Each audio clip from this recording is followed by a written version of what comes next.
Let me also just take more of a neutral position as well as I ask this question to HSI and Dr. Matthew.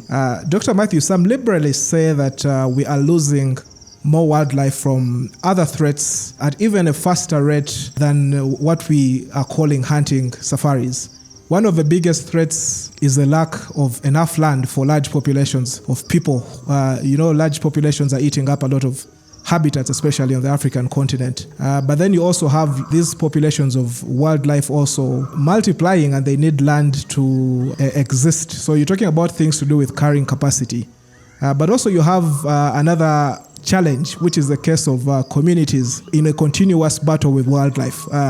Wildlife getting onto the farms of communities, wildlife attacking family members, relatives, and there seems to be human-wildlife conflict all across the continent.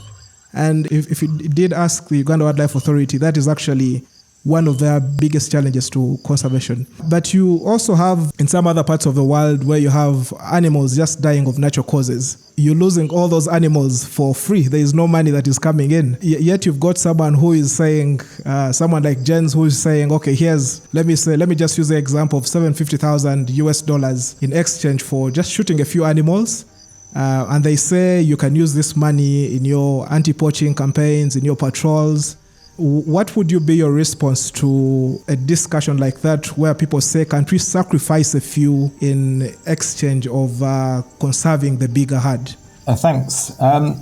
So I think one of the things we need to understand, and you're right, ecosystems, these wildlife ecosystems, they need balance, but they also need flux. They need a change and of individual animals, and that happens through natural routes like dispersals and natural deaths.